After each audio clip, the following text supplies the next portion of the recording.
आइए तो हम लोग क्लास 7th के चैप्टर 7 की बात करते हैं, जिसका नाम है रेगिस्तान में जीवन। तो सबसे पहले रेगिस्तान जो है आपको ठंडा और गर्म दोनों होता है, ठीक है। तो जैसे कि आपका राजस्थान वाला रेगिस्तान है वो गर्म है, और जो आपको लद्दाख वाला रेगिस्तान है वो ठंडा है। तो इसके बारे में पढ़ेंगे। उससे पहले देखते हैं कि रेगिस्तान क्या है। तो कहता है कि यह एक शुष्क प्रदेश है जिसकी विशेषताएं अत्यधिक उच्च एवं निम्न तापमान एवं विरल वनस्पति होता है, यानी कि वनस्पति नहीं के बराबर होता है। अब देखिए इसके बाद हम अध्याय 5 में पढ़े हैं क्या कि पेड़ पौधे पशु मनुष्य के लिए जल क्या है, जीवन है। जल ही जीवन है। कहते पीने के लिए जल ना हो तो मवेशियों को चरने के लिए घास ना हो और फसलों को उगने के लिए जल ना हो तो ऐसे स्थान पर किसी जीव के लिए जीवन कठिन होगा। सिंपल सा बात है, जहाँ पानी नहीं होगा, जहाँ खाना नहीं होगा, तो वहाँ पे लोग कैसे जीवित रहेगा, वो मवेशी के लिए घास हो या आदमी के लिए फसल हो।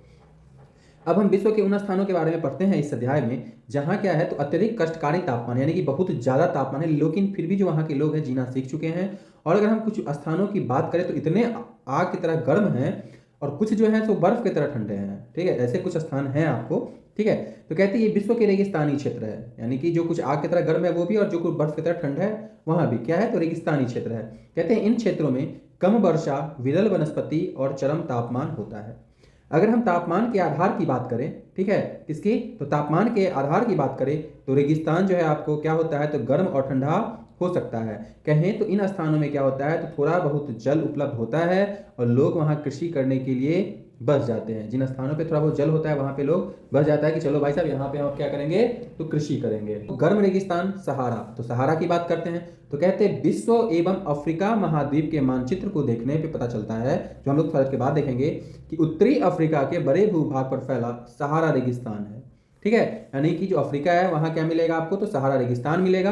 कहते हैं यह विश्व का जो है सबसे बड़ा रेगिस्तान है और इसका जो अगर क्षेत्रफल का बात कीजिएगा तो 8.54 लाख वर्ग किलोमीटर में जो है क्या है आपको फैला हुआ है। तो देखिए सीटेट के पर्पज से हो या बीपीएससी टीआरई 6 to 8, तो उसमें क्या है कि ये सब क्वेश्चन बहुत मैटर करता है कि अगर सहारा रेगिस्तान का बात करेगा और रेगिस्तान का बात करता है तो पहले है कहाँ, तो ये आपको उत्तरी अफ्रीका में पड़ता है।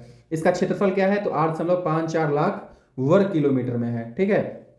अगर भारत के क्षेत्रफल की बात करें तो 32.8 लाख वर्ग किलोमीटर आपको मिलता है, ठीक है। सहारा रेगिस्तान जो है आपको 11 देश से घिरा हुआ है। सबसे देखिए इंपॉर्टेंट क्वेश्चन सब यहीं से उठ के आता है कि सहारा रेगिस्तान कितने देशों से होगा, तो आपको 11 देश से घिरा हुआ है। कौन कौन सा देश, तो देखिए यहाँ पे दिख जाएगा आपको अल्जीरिया, चाड, मिस्र, लीबिया, माली, मर्तियाना, मोरक्को, नाइजर, सूडान, ट्यूनीशिया एवं पश्चिमी सहारा।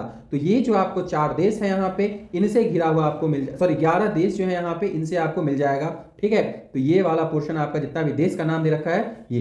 कहते हैं रेगिस्तान के बारे में जब हम सोचते हैं तो हमारे मस्तिष्क में जो है तुरंत रेत का दृश्य आता है। सीधा सीधा बात है, जब रेगिस्तान है तो समझेंगे कि बालू का ढेर है, ठीक है। लेकिन देखिए कहता है कि सहारा मरुस्थल जो है आपको बालू की विशाल परतों से ही ढका हुआ नहीं है सिर्फ, ठीक है। यहाँ बजरी का मैदान है, नग्न चट्टानी वाली सतह वाली जो उत्थित पठार है वो भी मिलेगा आपको। यानी कि सहारा के रेगिस्तान में अगर देखिएगा आप लोग तो आपको क्या है तो सिर्फ जो बालू है वो तो है ही, बालू के साथ वहां पे आपको बजरी का मैदान मिल जाएगा, नग्न चट्टान मिल जाएगा, ठीक है। नग्न चट्टान के साथ अगर उत्थित पठार की बात करेगा वो भी आपको मिलेगा। कहते हैं कि जहाँ ये चट्टान जो है यानी जो सहारा रेगिस्तान में उत्थित पठार है, चट्टान है, ये आपको कुछ स्थानों पे 2500 मीटर से भी अधिक ऊंचा का आपको मिलता है। देखिए यही सहारा का रेगिस्तान है जिसका फोटो यहाँ पे दिया हुआ है, ठीक है। अब आगे चलते हैं। तो हम लोग ऊपर में पढ़े थे कि यहाँ पे जो है अफ्रीका का फोटो दिया हुआ है और आपको देखिए यहीं पे आपको क्या है सहारा का रेगिस्तान आपको फैला हुआ है जो ये आपको दिख रहा है, ठीक है ना। अब देखिए कहता है क्या कि जो सहारा का रेगिस्तान है इसके बारे में है कि एक समय में पूर्णतः हरा भरा मैदान रहा होगा, ठीक है। क्यों, क्योंकि जो है यहाँ सहारा की गुफाओं से प्राप्त, यानी कि यहाँ क्या था गुफा मिला है और गुफा से चित्र मिले हैं, ठीक है। और यहाँ से जो है आपको नदियां और मगर पाए जाते थे, ठीक है। और उसके अलावा देखिए तो हाथी, शेर, जिराफ, शुतुरमुर्ग, भेड़, पशु, बकरियां या जो सामान्य जानवर थे ये भी रहे होंगे, क्योंकि यहाँ से इनके अस्थि पंजर वगैरह मिले हैं, ठीक है। और कहता है क्या है कि रेगिस्तान में कैसे बदला, तो ये जलवायु का जब परिवर्तन हुआ, ठीक है, हम इतिहास में पढ़ते हैं कि 12,000 साल पहले जलवायु परिवर्तन हुआ, तो उसी समय में या उससे पहले या बाद में क्या हुआ होगा कि इस प्रदेश को बदल दिया होगा रेगिस्तान में, ठीक है। तो वही बात कहता है कि जलवायु परिवर्तन ने इस स्थान को गर्म एवं शुष्क प्रदेश में बदल दिया है, ठीक है। तो ये आपको अफ्रीका का मैप है और ये आपको सहारा रेगिस्तान का दिखा रहा है। अब देखिए यहाँ पे एक इंपॉर्टेंट बात और है कि इधर अटलांटिक महासागर है आपको, फिर इधर आपको अटलांटिक महासागर का दक्षिणी भाग हो गया, उत्तरी भाग हो गया, यहाँ भूमध्य सागर है, इधर लाल सागर है, ठीक है, इधर हिंद महासागर है। तो अफ्रीका जो है आपको क्या है, चारों साइड से जल से घिरा हुआ है। तो हम लोग बात करेंगे जलवायु का। उससे पहले देखिए कहता है क्या यहाँ पे कि सहारा के अल्जीजिया क्षेत्र में, जो त्रिपोली लीबिया के दक्षिण भाग में स्थित है, ठीक है, अल्जीरिया क्षेत्र में जो है त्रिपोली और लीबिया के दक्षिण भाग में स्थित है सहारा, और यहाँ का सबसे अधिकतम तापमान 1922 में 57.60 डिग्री सेल्सियस जो है दर्ज किया गया था। किसका बात किया? तो सहारा का। कहाँ है? तो अल्जीजिया क्षेत्र में, जो त्रिपोली और लीबिया है उसके दक्षिण भाग में आपको मिल जाएगा। सबसे अधिक तापमान कब? तो 1922 में। कितना? तो 57.7 डिग्री सेल्सियस, ठीक है। अब देखिए जो सहारा के जलवायु की हम बात करते हैं तो कहता है कि सहारा का जो रेगिस्तान है ना, इसका जलवायु अत्यधिक जो है आपको क्या है, गर्म मिलेगा, ठीक है। क्या मिलता है आपको? गर्म मिलता है और शुष्क मिलता है। यहाँ जो वर्षा है, यानी कि सहारा का जो वर्षा होता है उसमें अल्पकाल के लिए, यानी कि बहुत कम समय के लिए होता है, और यहाँ का आकाश जो है बादल रहित एवं निर्मल होता है, यानी बादल भी नहीं है, एकदम साफ सुथरा। यहाँ अगर नमी की बात हम करेंगे तो नमी संचय होने की अपेक्षा जो है तेजी से वाष्पित हो जाता है, क्योंकि टेम्परेचर इतना ज्यादा रहता है कि जो भी नमी, अगर मान लीजिए कभी थोड़ा सा बारिश हुआ भी, सब थरथरा के सूख जाता है। और दिन जो है बहुत ज्यादा गर्म होता है, यानी अविश्वसनीय हद से ज्यादा। दिन का तापमान देखिएगा तो आपको 50 डिग्री सेल्सियस से ऊपर पहुंच जाता है, जैसे कि 1922 में कितना था? तो 57.5 डिग्री, ठीक है। और रेत एवं नग्न चट्टानें अत्यधिक गर्म हो जाती है। अब सिंपल सा बात है, इतना सा टेम्परेचर रहेगा, 50 डिग्री टेम्परेचर होगा, यहाँ 30 डिग्री में लगता है, 35 डिग्री में लगता है कि मर जाएंगे, इतना गर्मी, तो 50 डिग्री में कितना होगा? सिंपल सा बात है।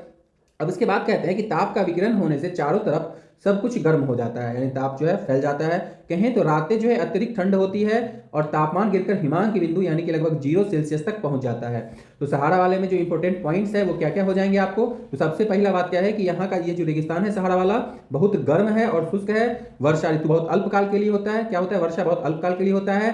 आकाश कैसा रहता है? तो बादल एवं बादल रहित होता है और निर्मल होता है, ठीक है। नमी नहीं होता है, वाष्पित हो जाता है जो भी होगा। दिन का तापमान जो है 50 डिग्री सेल्सियस होता है, और रात का तापमान जो हम बात करें, रात का तापमान कितना हो जाता है? तो 0 डिग्री सेल्सियस तक पहुंच जाता है, ठीक है। अब देखिए यहाँ के वनस्पति जात की हम बात करते हैं एवं प्राणी जात की। तो कहता है सहारा रेगिस्तान में जो है वनस्पति में क्या है, आपको कैक्टस, खजूर एवं एक कोशिकीय जो है पाए जाते हैं। सहारा में कैसा? तो कैक्टस, खजूर और एक कोशिकीय वनस्पति मिलेंगे, ठीक है। वनस्पति वो होता है, सीधा समझिएगा कि वनस्पति उसको बोलते हैं जिसके उपज में क्या है या बढ़ने में जो है मानवीय हस्तक्षेप नहीं होता है, वो प्रकृति के द्वारा खुद जो है अपना सारा क्रियाकलाप करता है, वैसे पौधे के जंगल को हम वनस्पति कहते हैं। तो देखिए सहारा में जो है कुछ स्थानों में मरुद्यान, खजूर के पेड़ से घिरे हरित द्वीप पाए जाते हैं। देखिए मरुद्यान किसको कहते हैं, नीचे लिखा हुआ है उस पर। कहता है कि जो सहारा का रेगिस्तान है ना, उसमें जो है क्या क्या है, तो ऊंट, लकड़बग्घा, सियार, लोमड़ी, बिच्छू, सांपों की विभिन्न जातियां एवं छिपकलियां यहाँ के प्रमुख जीव है। यानी कि सहारा रेगिस्तान में जो मरुद्यान है उधर क्या क्या मिलेगा, तो आपको ये सारी चीजें मिलेंगी, ऊंट, लकड़बग्घा, सियार, लोमड़ी, बिच्छू, सांप, ठीक है, और छिपकली का बहुत सारा जाति। देखिए यहाँ पे जो है आपको मछली के कंकाल भी मिले हैं, ठीक है। वैज्ञानिक जो खोज करते हैं उनको मछली का कंकाल मिला है। आगे चलते हैं तो आपको मिलता क्या है कि यहाँ कौन से लोग रहते हैं, ठीक है। उससे पहले हम देखते हैं कि जो मरुद्यान है उसमें क्या क्या है, क्या होता है। तो कहते हैं कि जब रेत को पवन उड़ा ले जाती है तो वहां गर्त बन जाता है, और गर्त में भूमिगत जो जल का सतह होता है उससे ऊपर आता है, यानी कि सतह पर रेत उड़ा गया, गड्ढा टाइप का बन जाता है, वहां पे जो नीचे वाला जल होता है वो ऊपर आ जाता है, और वही क्षेत्र जो है आपको क्या कहलाता है, मरुद्यान कहलाता है। कहते हैं ये क्षेत्र उपजाऊ होते हैं, और लोग जो है जब उपजाऊ होगा तो इनके आसपास निवास करता है, और खजूर के पेड़ और अन्य फसल यहाँ जो है उगाते हैं। अगर हम मरुद्यान की बात करें तो ये कभी कभी जो है बहुत बड़ा होता है, जैसे मोरक्को का जो है टेफिलालेट जो है मरुद्यान, ऐसा ये बहुत बड़ा क्षेत्र में फैला हुआ है। लगभग 13,000 वर्ग किलोमीटर क्षेत्र में जो है आपको टेफिलालेट मरुद्यान फैला हुआ है, ठीक है, मोरक्को का। आइए अब हम बात करते हैं अपने अध्याय का, जिसमें हम सहारा रेगिस्तान के लोगों की बात कर रहे हैं। अब तो सहारा रेगिस्तान की जो है कष्टकारी जलवायु हो चुकी, बहुत गर्म है, बहुत ठंडा है। तो यहाँ जो कुछ समुदाय के लोग निवास करते हैं वो बहुत सारे काम वाम करते हैं। आइए इन जनजातियों की बात करें, ठीक है, समुदायों की बात करें तो यहाँ पे 2 समुदाय, यानी कि एक बेदुइन और दूसरा तुआरेग, ठीक है, शामिल है आपको। अब देखिए कहता है कि चलवासी जनजाति वाले लोग जो यहाँ पे हैं वो भेड़, बकरी, ऊंट एवं घोड़े जैसे पशुधन को पालते हैं। यानी कि सहारा में पालने वाले पशु कौन से हैं, तो बकरी, भेड़, ऊंट, घोड़ा, ठीक है, क्या क्या, तो बकरी, भेड़, ऊंट और घोड़ा को पालता है। अगर बात कीजिएगा तो इन पशुओं से लोग जो क्या करता है, तो दूध लेता है, ठीक है, इनकी खाल लेता है, और खाल से क्या करता है, ये पेटी, जूते और पानी की बोतल को बनाते हैं। ठीक है, इनके चमड़ा से, यानी कि जो भी पशु है उनके चमड़ा का उपयोग ये इस तरह से करते हैं। और पशु का जो बाल है उससे क्या करते हैं, तो चटाई, कालीन और कपड़े तथा कंबल का निर्माण करते हैं, या कहें तो ये सारी चीजें ये बनाते हैं। अब देखिए, जो धूल भरी आंधियां चलती हैं या बहुत ज्यादा हवा चलता है, गर्म वायु चलता है, तो इससे बचने के लिए लोग भारी वस्त्र पहनते हैं। कहाँ के लोग, तो सहारा के लोग, ठीक है। अब सहारा मरुद्यान एवं मिस्र में नील नदी जो घाटी है, तो वहां पे लोग निवास करने में जो क्या करता है, इनको मदद करता है। यानी कि मरुद्यान के आसपास और नील नदी के आसपास लोग निवास कर रहे हैं। और जल की उपलब्धता है यहाँ पे, तो जहाँ जल होगा वहाँ खेती बाड़ी भी होगा और खजूर का पेड़ भी होगा, याद रखिएगा। और यहाँ के लोग उपजाते क्या क्या है फसल में, तो चावल, गेहूं, सेम की फसल जो है यहाँ पे उगाई जाती है, ठीक है। और मिस्र में उगाई जाने वाली कपास जो है आपको पूरे विश्व में प्रसिद्ध है। याद रखने वाली सबसे इंपॉर्टेंट लाइन क्या हो जाएगा यहाँ पे, कि मिस्र में उगाने वाली जो कपास की फसल है वो पूरे विश्व में प्रसिद्ध है। अब देखिए, आगे कहता है कि तेल की खोज संपूर्ण विश्व में अत्यधिक मांग वाले इस उत्पाद का अल्जीरिया, लीबिया, मिस्र में होने के कारण सहारा रेगिस्तान में जो है तेजी से परिवर्तन हो रहा है। यानी तेल तो संपूर्ण विश्व के लिए उपयोगी है, अब संपूर्ण विश्व के लिए उपयोगी है तो क्या कर रहा है, इस क्षेत्र में जो अल्जीरिया है, लीबिया है, मिस्र है, ठीक है, इन क्षेत्रों में है, जिस कारण से सहारा का जो रेगिस्तानी इलाका है वो तेजी से परिवर्तित हो रहा है। तो इस क्षेत्र में क्या है, तो महत्वपूर्ण खनिजें हैं जिसमें आपको लोहा, फास्फोरस, मैग्नीज और यूरेनियम मिलता है, ठीक है। क्या क्या मिलता है, तो लोहा, फास्फोरस, मैग्नीज और यूरेनियम। हम बात करें सहारा के सांस्कृतिक जीवन शैली में भी जो है परिवर्तन आ रहा है, क्योंकि क्या है, जब अब वहां पे लोग निवास कर रहे हैं, तेल का खोज हो रहा है, तो बड़ा बड़ा बिल्डिंग बन रहा है, ठीक है, बड़े बड़े कांच की भवनें बन रही हैं, ऊंची ऊंची इमारतें बन रही हैं। प्राचीन मार्ग जो ऊंट पे पहले लोग चलता था, अब वहां पे सुपर मार्ग बन रहा है। तो अब क्या है कि वहां नमक के व्यापार के लिए ऊंटों के स्थान पे ट्रक ले रहे हैं, ठीक है। तो जब रोड का विकास हो रहा है, इंडस्ट्रीज का विकास हो रहा है, तो स्वाभाविक है कि वहां की जीवन शैली जो होगा क्या होगा, परिवर्तन आएगा। अब यहाँ जो है देखिए, यहाँ पे एक इंपॉर्टेंट चीज ये है कि जो तुआरेग लोग हैं, ठीक है, कौन से लोग, तुआरेग लोग, ठीक है, ये विदेशी पर्यटकों के मार्गदर्शन का काम कर रहा है। और ये बहुत ही अच्छा लाइन कथन कारक में देता है कभी कभी कि कौन से लोग जो हैं, तो तुआरेग लोग जो हैं क्या करते हैं, तो विदेशी पर्यटकों के लिए मार्गदर्शक का काम करते हैं, ठीक है। और अनेक चलवासी जनजाति के लोग जो है शहरी जीवन की ओर जा रहे हैं, जहां तेल एवं गैस के कार्यों में लोग नौकरी ढूंढते हैं। अभी के लिए इस वीडियो के लिए इतना ही। फिर हम लोग कल जो है क्या पढ़ेंगे, तो ठंडा रेगिस्तान लद्दाख की बात करेंगे। तो अगली वीडियो में हम इसकी बात करते हैं। तब तक के लिए bye bye, thank you very much.